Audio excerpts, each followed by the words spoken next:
Hello, travelers, and welcome back to the Droid Cosmonaut podcast. I am your host, Alto. Let's go ahead and get this episode started.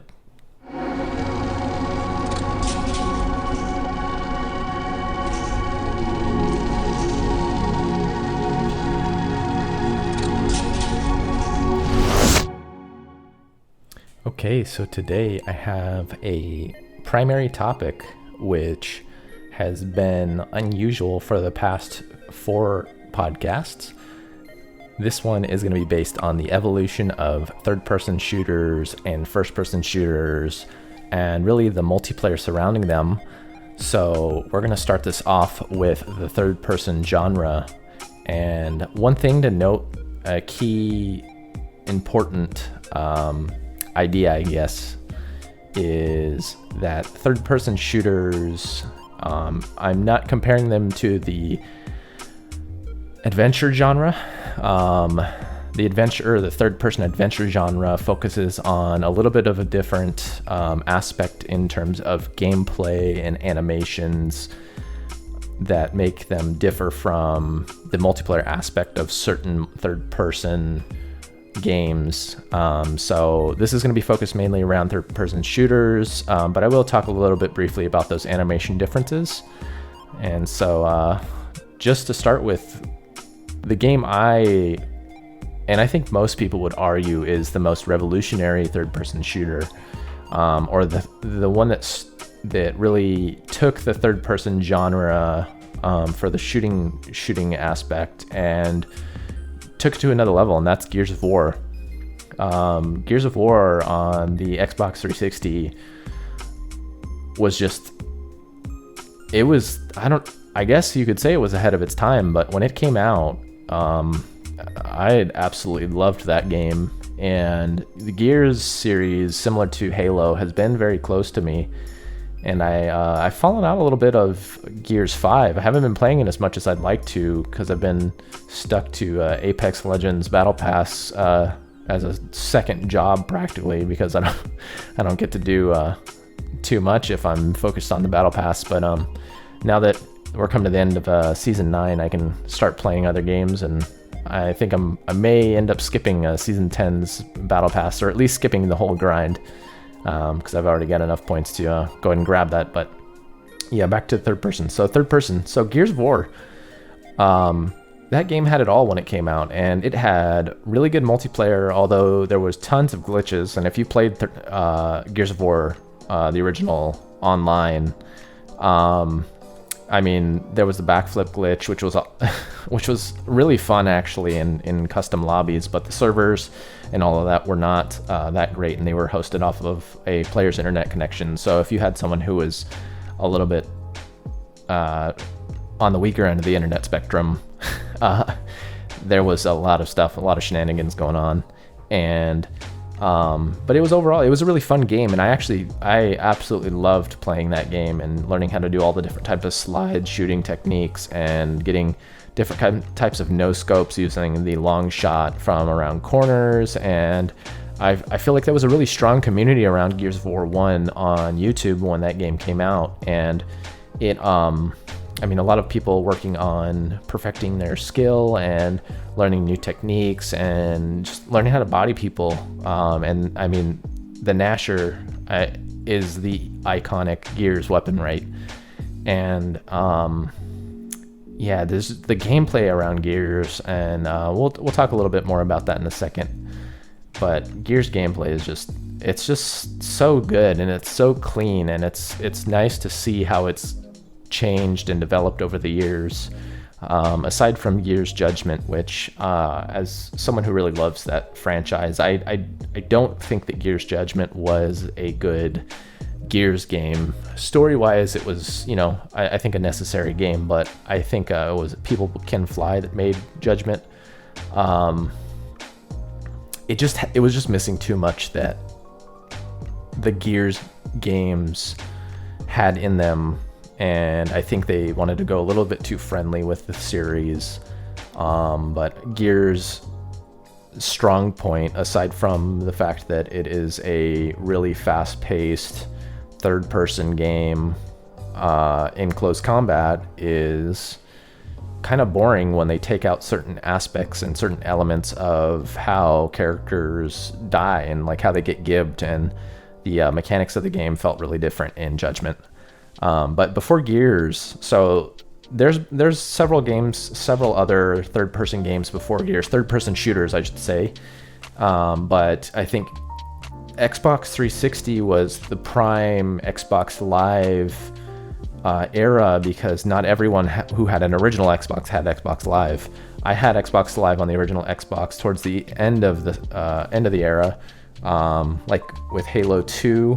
I got Xbox Live, and but I mean before that, I mean there was games on the PlayStation 2 like Kill Switch. Kill Switch was a freaking amazing game. I loved that game, and when I was younger and I was trying to play the game, it seemed very hard to me, but I think that game was really good.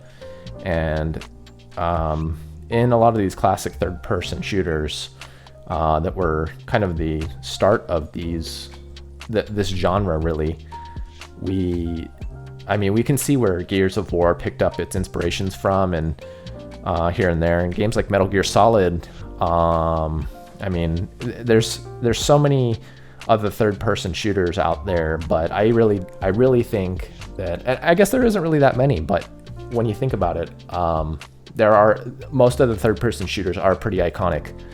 And I think Gears of War is the one that really changed and revolutionized the third-person shooter genre, and not just story. I think story-wise, the game was great and had great gameplay and experiences that you could go through, but the multiplayer was just very competitive and very fun, and it can be slower depending on the situation, but it's got like a very arcadey, classic feel to it, but very fast-paced, and each Gears game had different changes in it that made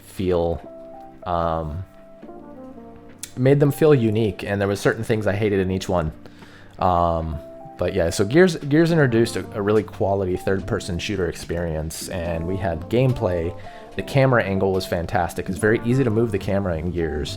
It's never been difficult to get great visuals in Gears, and they've always had pretty good sensitivity control. And Gears is a game that I don't think PC players would be better on than controller. I mean, a lot of the times, one of the things we'll talk about is the difference between first-person shooters and third-person shooters, and that a lot of the times there's the PC player advantage with first-person shooters, or so-called advantage. But I mean, anyone who's really good with a controller, who's spent years playing on a controller, can be better than anyone on a PC. It's just there's different aspects to it, and of course with controller there's a lot of aim assist and stuff like that. But once we get into the first-person shooter aspect, I'll talk a little bit more on that. But yeah, Gears, the camera angle is fantastic, and it always has been. I don't feel like they've changed that formula too much. They've positioned it a little bit differently over the years, and how much of your character you can see. The story in Gears is really solid. It's not a game of the year type of story, but it has always been really solid, and I think that's one of Gears' strong points, is having characters that everyone can kind of find a character that they like, or a character they can enjoy, and there's comedic moments and there's sad moments, and I mean, spoiler alert, if you haven't played when Dom dies, I mean, I don't think there was any Xbox Live party chats that were not crying. I mean, that was some sad stuff. And there's a lot of good around the Gears franchise, and I think that the Coalition has done a really good job with it in the later months, really. But yeah, and that, I guess that brings me to the Epic Games. So Gears of War started with Epic Games, and Epic really set the ground for that game, just as much as Halo set the ground for Bungie, or Bungie set the ground for Halo. but Epic set up the game, and then I think when Coalition took the reins and Epic was going to move on to other things, and Cliff Bleszinski was, moving on with what he wanted to do, and then we had Rod Ferguson who took charge at Coalition, and having Rod come into the Coalition, I think was very important for the Gears franchise. And I know he's no longer with the Coalition, but he, I guess him and Cliff I really looked up to when Gears was early on, and I love Rod and Cliff both, but I think having Rod stay with the series for as long as he did really kept the series true to its origins, and we didn't see too much that changed, but we did have new gameplay mechanics. We had new weapons, we had tons of maps, and we had really crazy, movie-like experiences in the story. And Gears 5 is absolutely beautiful, and if you've played it on if you haven't played it on an Xbox One X, or you haven't played it on an Xbox Series X, that game is absolutely amazing on both of those. Getting to play that game at 4K just looks fantastic. And it is, the Coalition just did such a good job, and they've been doing a really good job with the series. And I think that, it's going to be a while before we get Gears 6 because of the new version of the Unreal Engine. But I think we're supposed to hear something from the Coalition on what they're working on soon. But I know that I believe this next season, what are they on, season 8? I think it's season 8 and then season 9, and they're gonna stop live service or something along those lines. But I'm sure we'll still get stuff here and there, and of course we'll get balance patches, and they'll still be maintaining the game, but they won't be full force with all the seasonal updates, and that's kind of sad. But they've done such a good job, and the Coalition, going to social media, just like Respawn, it's always just negative people, right? But I think that the Coalition has done a really good job, and they've tried to make the game feel as balanced as they can. And balance in a live service game and a balance in a competitive multiplayer game is really hard to maintain, because you tweak one weapon and the balance is thrown all over the place, and then you tweak a character and the balance is thrown all over the place. And so it's not the easiest thing, and it's like that any franchise where you have something competitive, it's like that. But just to go back on topic, so third-person games and third-person shooters, really. So Gears really revolutionizing this, and they have kept it from the beginning, aside from Judgment. And the movement in Gears has always felt quick. It's always felt snappy. It's always felt very satisfying. There's a certain weight behind each and every one of the characters that, when you slide into cover and your character's back hits the cover, and then you're aiming over the cover, or you slide into the cover as someone else slides onto the other side, and you've got your Nasher out and you've pulled the trigger as you slide and blast them, or they go to jump over the cover right as you slide into cover and blast them. It's a very satisfying game, and especially once you get to that competitive level, it's really good. And it's a game that I really enjoy, and there's a certain nostalgia behind the game for me. But I really do think that as a third-person shooter, I don't think there's any other competition that it's at that same level. And it's just aside from the multiplayer feel, it's a very cinematic game.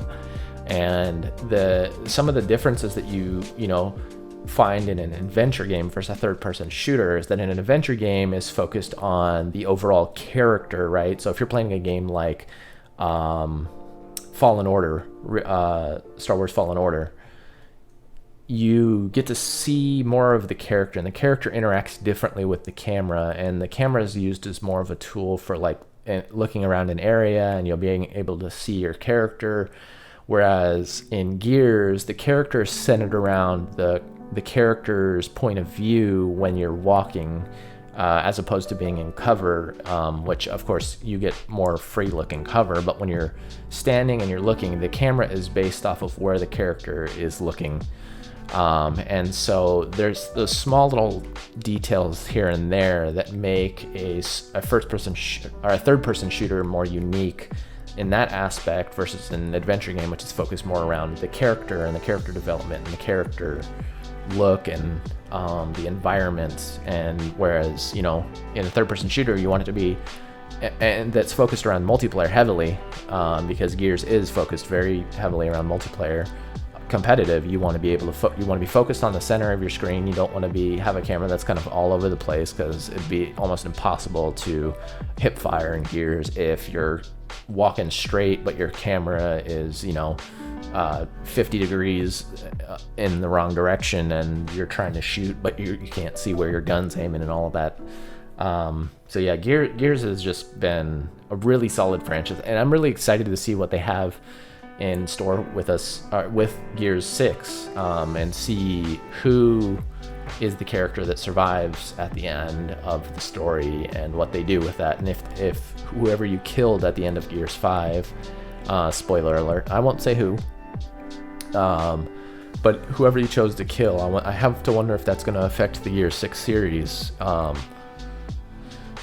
You know, it's just, Gears 5 is just a really good game, and I know one of the things I really enjoy with Gears, aside from these just standard gameplay and the overall character feel, I mean, the aim in Gears 5, or in all of the Gears games, has always felt really nice. It definitely felt a lot like if you go back to the original Gears, it definitely feels a little bit heavier and a little bit floaty. And the character animations are far less refined. So like when they go to the roll, you know, they're in that little dive animation a little longer than they should be. But I mean, aiming, zooming, the ability to hip fire without aiming down sights, and a huge aspect of multiplayer Nasher fights, right, is, you know, quick aim or hip firing and wall bouncing. And the fact that we have those kinds of abilities in Gears makes it a very unique and revolutionary third-person shooter. And I would be glad to have another game that is as competitive as Gears that's a third-person shooter. And I hope eventually we can get that. I mean, the market around all the competitive multiplayer games really is shooting games, right? But maybe one of these days we'll get another third-person shooter that is on the same level as Gears, or takes it up to another level, and something that kind of pushes Gears to evolve more than it can, because I really believe there's not much competition in terms of that genre of third-person shooter, third-person gaming. And yeah, so the competitive scene behind Gears is really strong too. I mean, regular tournaments, and the game has a huge fan base in Mexico, and there's tournaments down south there regularly, and you have tournaments all over online tournaments now. And I think that there's a lot of satisfaction when it comes to being really good at Gears, because there's a lot of different skills that you have to pick up in order to play that game at a certain competitive level, and that's what makes it really fun.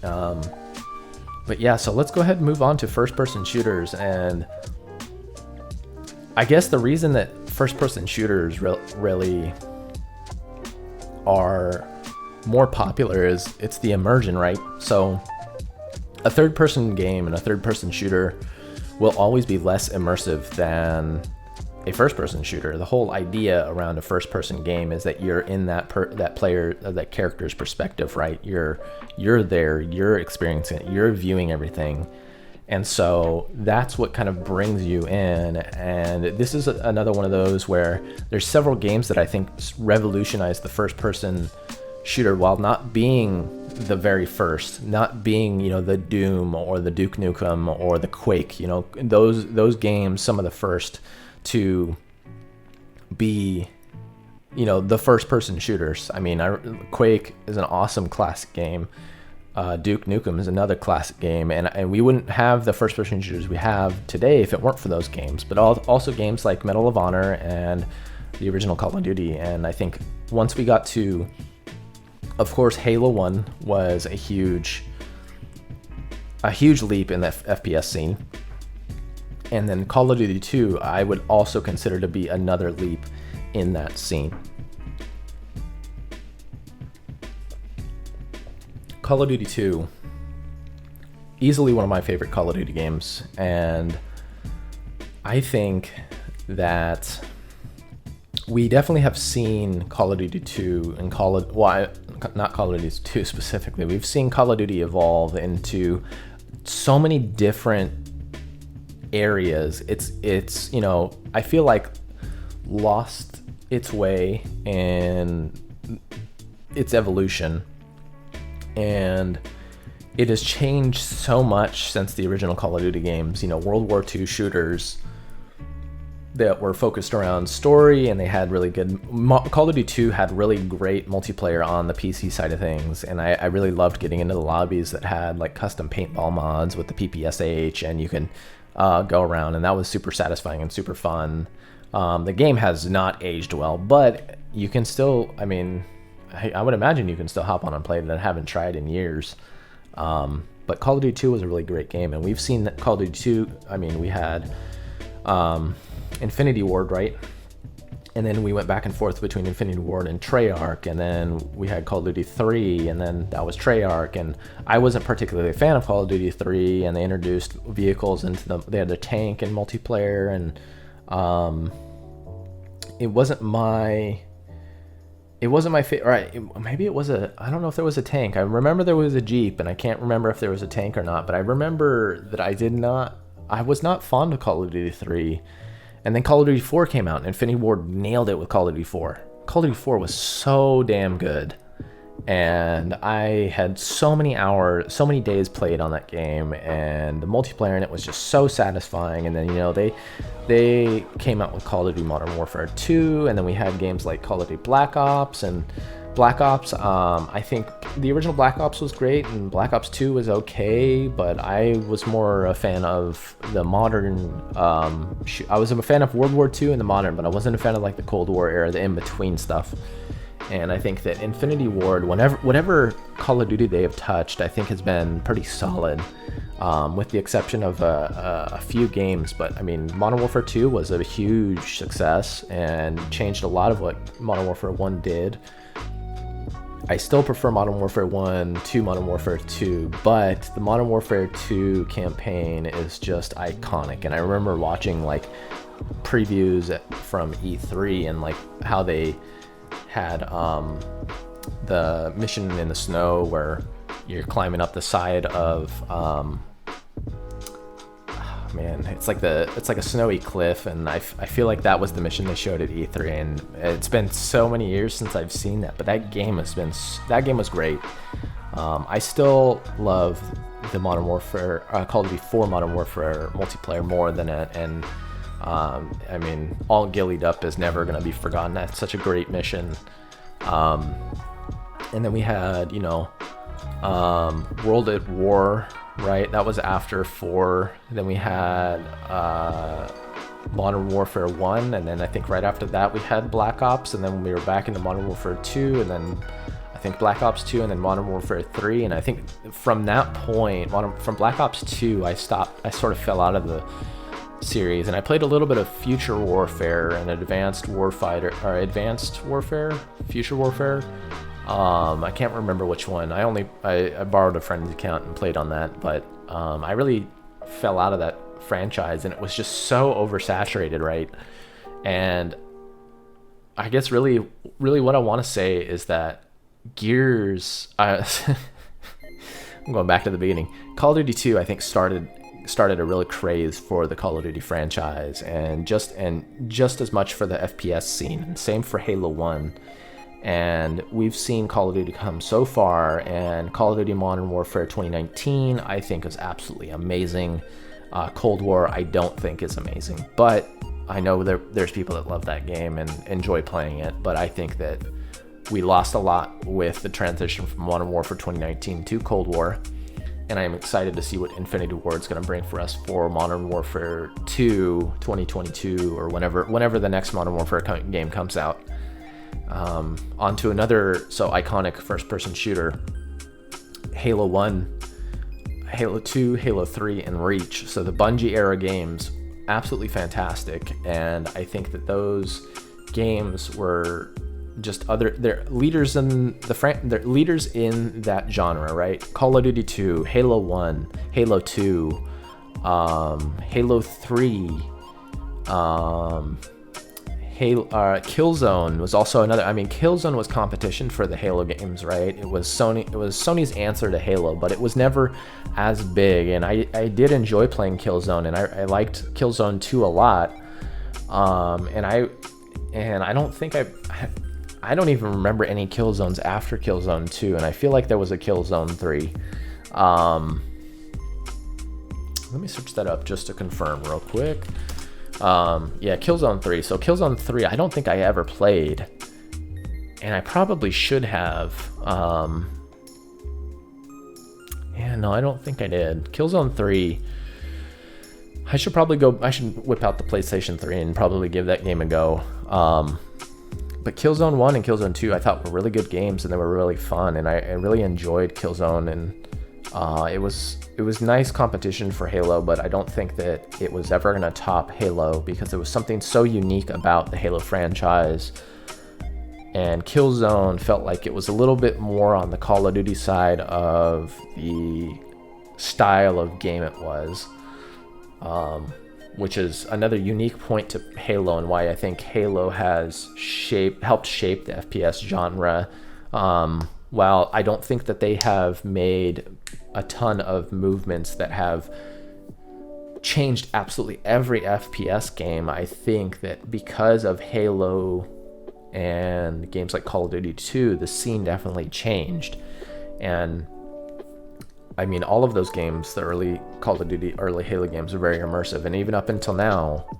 But similar to what we were talking about with the story, with the studios. So Call of Duty 2, Call of Duty as a whole, different studios all throughout the series, and I think that's what, certain people might not enjoy about the Call of Duty games, because they like when Infinity Ward makes a Call of Duty game, or they like when Treyarch makes a Call of Duty game because there's zombies involved, or they like when Sledgehammer does one because there's certain movement abilities that the characters have.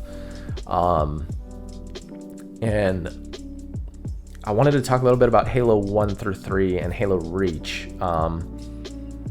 Halo 1, 2, and 3 developed by Bungie. Halo Reach also developed by Bungie. Halo 3 ODST was developed by 343, and that is where we see the introduction of 343 as an independent studio working on a Halo game under Bungie, right? And so, or the team that's now at 343 worked on Halo 3 ODST, just to be a little bit clear on that one. But 1, 2, and 3 of Halo, would be such different games if there were abilities like sprint, but we didn't have abilities like that in Halo 1, 2, and 3.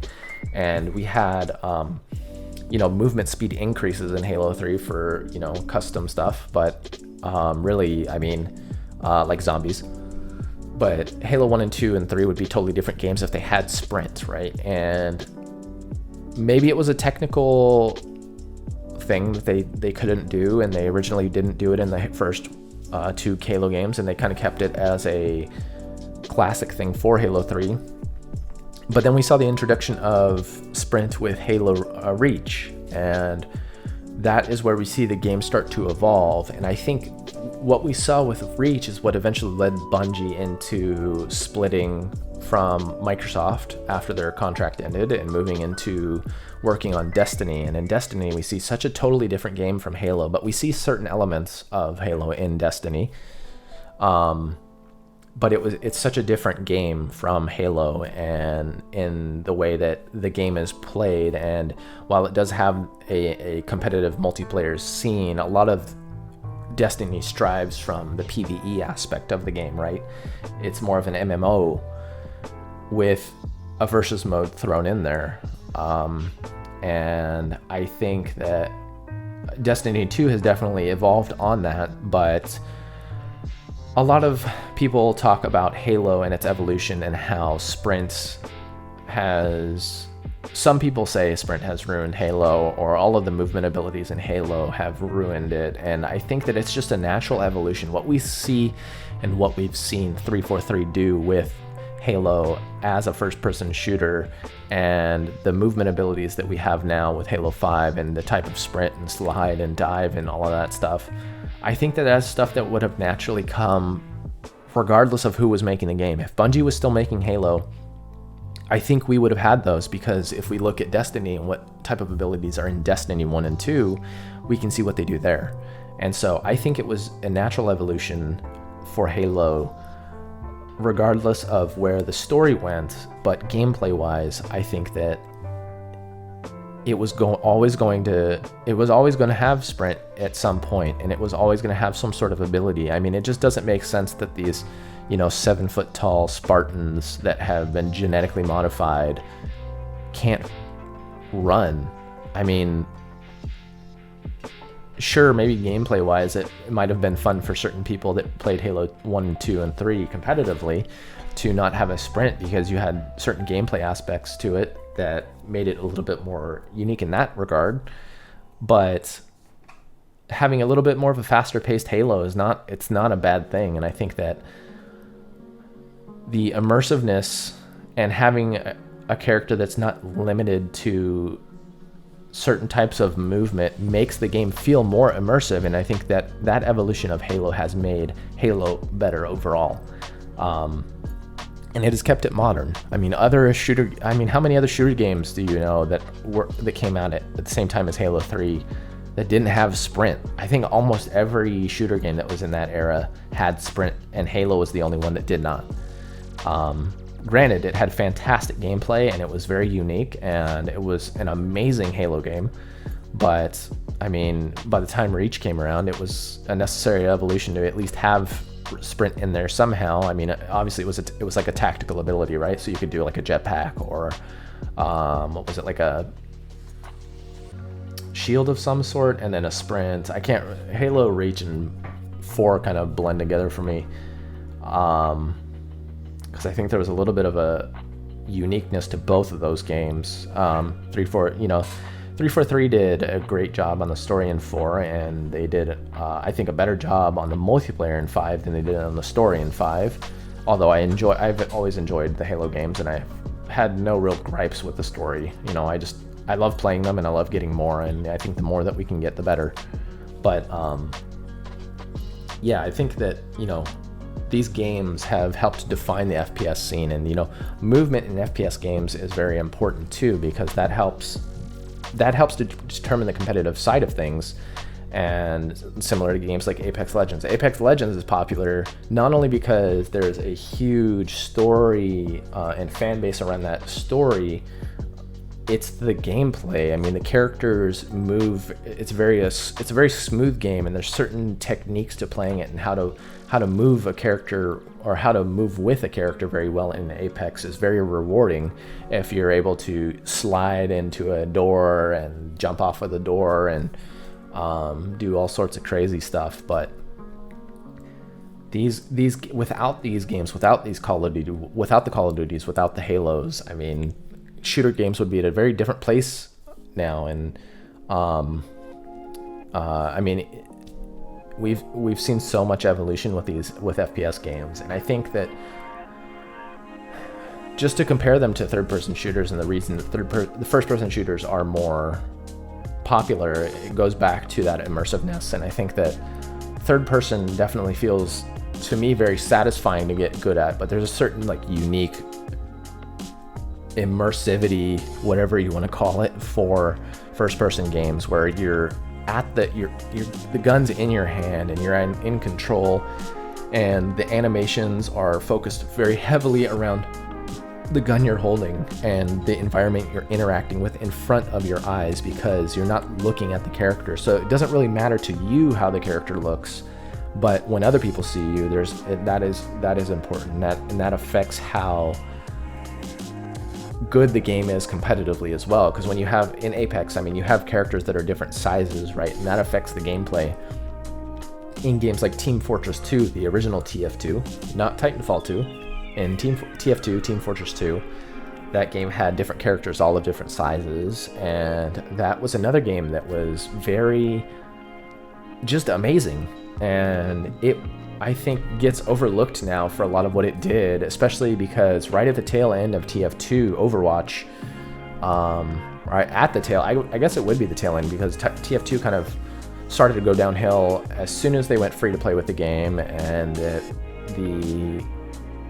I think the original fan base sort of fell off, and you can of course still go on and play it, but Overwatch took what TF2 was doing and made it a different thing, right? And they took a lot of what TF2 did around, you know, single characters that had specific abilities and made it in more of like a Dota style, where you had a like a tactical and an ultimate, whereas in TF2 it was focused more around the weapons, and then you had an ultimate, and like having the medic being able to overcharge the heavy, whoever they were using, you know, they overcharge a heavy or overcharge a demo, or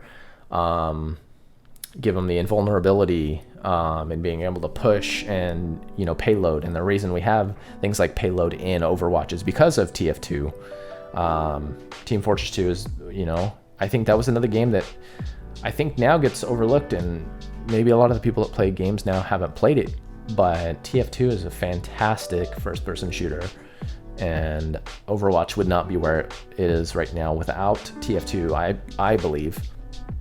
And I'm hoping we'll get a TF3 at some point. I would love a new Team Fortress game. But getting Valve to put out anything that is a 3 is like, we gotta get some pliers out and force Gabe to release a new game.